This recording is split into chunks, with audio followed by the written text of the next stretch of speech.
இந்த big Boss season 9ல் பேசக்கூடாத பல வார்த்தைகள் பேசப்பட்டிருக்கு. நிறைய வார்த்தைகளை பற்றி நம்ம பேசியிருக்கோம்.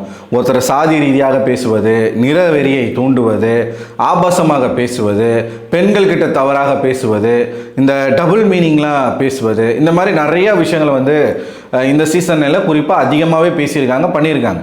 அதே மாதிரி இன்னொரு வார்த்தையும் ஈக்குவலாக பயன்படுத்தப்பட்டிருக்கு. அப்படின்னா அது ஒழுக்கம். உங்களை எப்படி வளர்த்துருக்காங்கன்னு புரியுது, நீங்கள் எப்படி வளர்ந்துருக்கீங்கன்னு புரியுது, நீங்கள் எங்கேருந்து வரீங்கன்னு தெரியுது, நீங்கள் யாருன்னு புரியுது. இதுதான் உங்களுடைய ஒழுக்கமா, இதுதான் உங்களோட வளர்ப்பா அப்படின்ற வார்த்தைகள் இந்த வீட்டுக்குள்ளே பல இடங்களில் பயன்படுத்தப்பட்டிருக்கு. முக்கியமாக இந்த வார்த்தைகளை யூஸ் பண்ணுற 2 பேர் யார் அப்படின்னு பார்த்தீங்கன்னா, ஒன்று விஜய் பார்வதி, இன்னொன்று கமருதீன். கமருதீனுக்கும் யாருக்காச்சும் நடுவில் எதனா ஒரு சண்டை வந்துச்சு அப்படின்னா அவர் பயன்படுத்துகிற ஒரு வார்த்தை, நீங்கள் எப்படி வளர்ந்துருக்கீங்கன்னு தெரியுது, நீங்கள் எங்கேருந்து வந்திருக்கீங்கன்னு தெரியுது. முக்கியமாக இதை யார்கிட்ட அதிகமாக அவர் பேசியிருக்காரு அப்படின்னு பார்த்தீங்கன்னா, பார்வதியினுடைய தூண்டுதலின் பேரில் சுபிக்ஷா கிட்ட பல இடங்களில் அவர் பேசியிருக்கார். அந்த QC டாஸ்கில் சுபிக்ஷா அந்த காயினை கொடுக்கல, அண்டு இந்த நாமினேஷன் ஃப்ரீ பாஸை பார்வதிக்கு கொடுக்கல. அதுக்கப்புறம் இந்த கத்தி குத்து அந்த டாஸ்க் இருக்கு இல்லையா, நம்ம யார் தலையாகணும் அப்படின்ற அந்த வாரத்தில் கனி ஜெயிச்சிருப்பாங்க. அவங்களுடைய பொம்மை வச்சுருப்பாங்க, அந்த பொம்மையில் 3 கத்தி குத்தணும். யார் பொம்மையில் 3 கத்தி முதல்ல குத்தப்படுதோ அவங்க எவிக்ட். ஸோ கமருதீனுடைய பொம்மையில் ஆதிரை, ரம்யா மற்றும் சுபிக்ஷா 3 பேரும் குத்திடுவாங்க. அப்போது ஒவ்வொருத்தருக்கிட்டையும் கமருதீன் சண்டைக்கு போயிருப்பார். ரம்யா கிட்ட சண்டைக்கு போயிருப்பார். நீ எல்லாம் என்னை பற்றி பேசுறதுக்கெல்லாம் உனக்கு தகுதியே கிடையாதுமா அப்படின்ற மாதிரி பேசியிருப்பார். ஆதிரை கிட்ட சண்டைக்கு போயிருப்பார். அதுக்கப்புறம் சுபிக்ஷா கிட்டையும் சண்டைக்கு போயிருப்பார். சுபிக்ஷா கிட்ட சண்டைக்கு போய் அவர் பேசின வார்த்தை என்ன அப்படின்னு பார்த்தீங்கன்னா, இதுதான், நீ எங்கேருந்து வந்திருக்கேன்னு தெரியும், நீ எப்படி வளர்ந்துருக்கேன்னு தெரியுது. இது எதை குறிக்கும்? சுபிக்ஷாவினுடைய அந்த ஒரு வளர்ப்பை பற்றி பேசும் பொழுது அவங்களோட தாய் தந்தையரை குறிக்கும். நீ எங்கேருந்து வந்திருக்கன்னு தெரியுது அப்படிங்கிற அந்த வார்த்தை மறைமுகமாக சுபிக்ஷாவினுடைய சமுதாயத்தை குறிக்கும். அப்போ இந்த சமுதாயத்தில் இருக்கிறவங்களாம் இப்படி தான் போல அப்படின்ற ஒரு இதனால தான் நம்ம சொல்லுவோம், நீங்கள் அந்த வீட்டுக்குள்ளே உங்களுடைய சமுதாயத்தை வைத்து கேம் விளையாடக்கூடாது.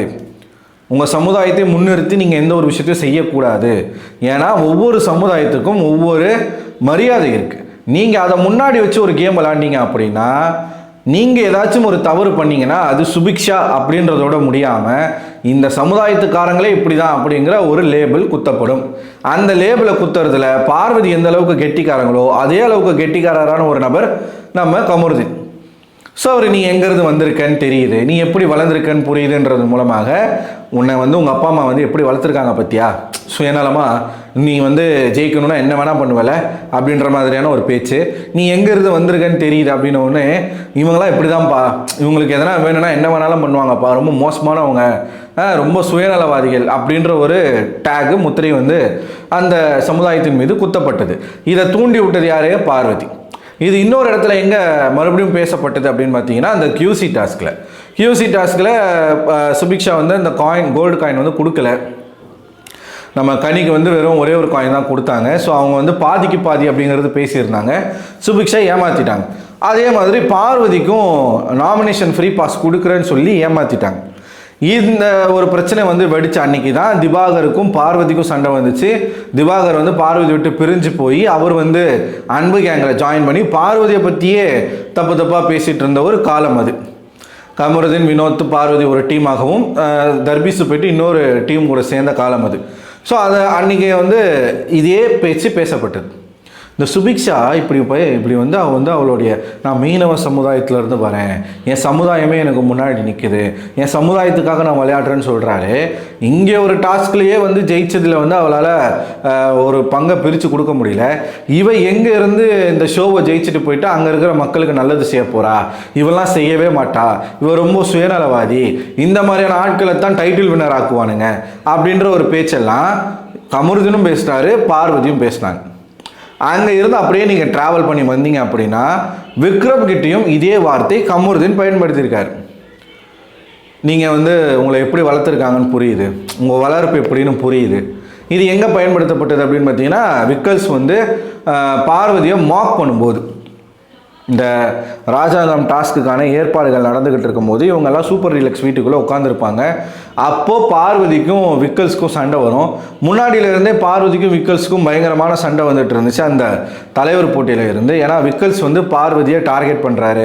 பார்வதி விக்கல்ஸை வந்து வக்ர விக்ரம்லாம் கூப்பிட்டதுனால அவர் ட்ரிகர் ஆகி பார்வதி எதனா செஞ்சே ஆகணும் அப்படின்ற ஒரு வெறியில் வந்து நம்ம விக்ரம் வந்துடுறா. அப்படி அதனுடைய வெளிப்பாடாகத்தான் அந்த பிரச்சனைகள் எல்லாமே நடந்துச்சு. அங்கே தான் நேற்று வச்ச குற்றச்சாட்டு, சபரி மேலே ஒரு குற்றச்சாட்டு வச்சாங்க இல்லையா. சபரி வந்து பார்வதியும் விக்ரமும் பேசிகிட்டு இருக்கும்போது குறுக்கில் போகலை, அதை தடுக்கலை. ஆனால் கமருதீன் வந்து விக்ரம் கிட்ட பேச வரும்போது மட்டும் குறுக்கில் போய் தடுக்க போகிறாரு.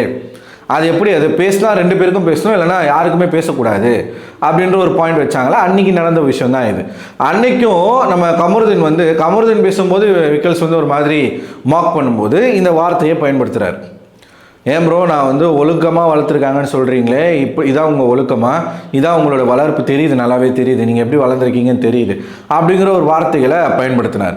விக்கல்ஸ் வந்து அதுக்கு பயங்கரமாக பொங்கி இருந்தா. அப்படி வளர்ப்பை பற்றி எப்படிங்க நீங்கள் பேசுவீங்க, ஏன் வளர்ப்பை பற்றி பேசுறதுக்கு நீ யார் அப்படின்ற மாதிரிலாம் அவர் ஒரு பக்கம் கத்தியிருந்தார். ஸோ இந்த வாரங்களில் நடந்த எல்லா விஷயங்களும் மேக்ஸிமமாக 90% ஆஃப் மேட்டரை வந்து நம்ம இந்த வாரத்தில் நடந்த முக்கால்வாசி விஷயங்கள் 90% வந்து விஜய் சேதுபதி கவர் பண்ணி பேசியிருக்கார். அதில் இந்த மேட்டரும் வந்திருக்கு. இதுதான் 2வது ப்ரோமோவில் நீங்கள் பார்த்துருப்பீங்க. ஒன்று வாந்தி எடுக்கிறீங்க, இல்லைனா கத்துறீங்க, சண்டை போடுறீங்க, துப்புறீங்க, அப்புறம் ஒழுக்கத்தை பற்றி பேசுகிறீங்க, வளர்ப்பை பற்றி பேசுகிறீங்க. அது என்னங்க வளர்ப்பு, நீங்கள் உங்கள்கிட்ட கொடுத்தா நீங்கள் நல்லா வளர்த்து கொடுப்பீங்களா வெளியில் அப்படின்னு இவங்க 2 பேரையும் கேட்குறாங்க.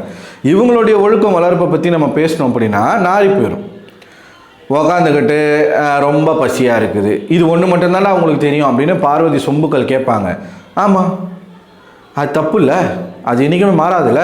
ஒன்று மட்டும்தான் தெரியும்னா அது சரியாயிருமா? அப்போ அதில் என்ன ஒழுக்கம் இருக்குது, என்ன வளர்ப்பு இருக்குது? அதில் ஓவர் பசியாக இருக்குது.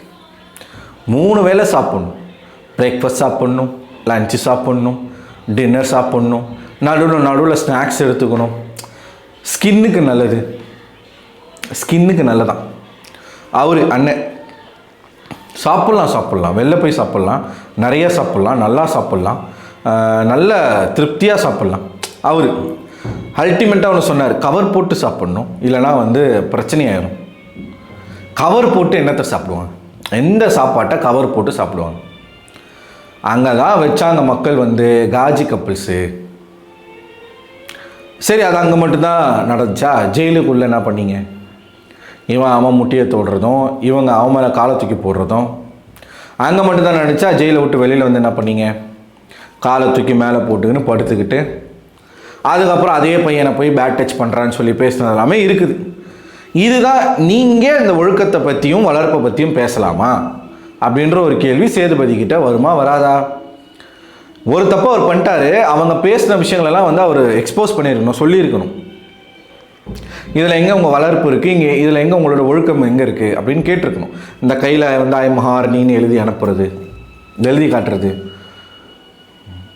இந்த அளவுக்கு ஒரு நேஷ்னல் டெலிவிஷனில் நீங்கள் ஓப்பனாக நீங்கள் ஒரு விஷயத்த பண்ணிவிட்டு அடுத்தவனுடைய ஒழுக்கத்தை பற்றியும் வளர்ப்பை பற்றியும் நம்ம பேசி நமக்கு என்னங்க அதில் அருகதற்கு தகுதி இருக்குது அப்படின்ற கேள்வியை தான் விஜய் சேதுபதி அவர்கள் கேட்குறாங்க. ஸோ அவர் கமருதீன் என்ன சொல்கிறாருன்னா, சார் அவர் பல இடங்களில் சொல்லியிருக்காரு, என்ன நல்லா வளர்த்துருக்காங்கன்னு சொல்லியிருக்காரு, அதனால தான் இதான் அவங்க வளர்ப்பாக நான் கேட்டேன் அவர் சொல்ல.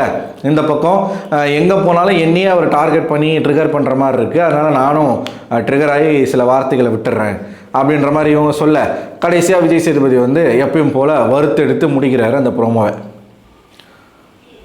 உங்களோட வளர்ப்பு வந்து நீங்கள் வளர்த்து கொடுப்பீங்களா நல்லா அப்படின்னு சொல்லிட்டு பேசி முடிக்கிறாரு. இது இன்றைக்கி நடக்குது. ஆனால் பெருசாக இன்றைக்கி கண்டென்ட் இருக்க மாதிரி தெரில. வாட்டர்மெலன் வெளியில் போகிறது மட்டும்தான் நமக்கு கண்டென்ட்னு நினைக்கிறேன். அந்த ப்ரஷ் மேட்ரை கேட்கல. சாண்ட்ரா அவர்கள் வந்து நேற்று கனி அவர்கள் பேசும்போது சாண்ட்ரா அவர்கள் வந்து பாதிலேயே நழுவி ஓடிட்டாங்க. அவங்கள கொஞ்சம் முறைப்படுத்தணும்னு நான் சொன்னேன், கேள்விகள் கேட்கணும்னு சொன்னேன். இது வரைக்கும் சாண்ட்ரா கிட்ட ஒரு கேள்வி கூட கேட்கல.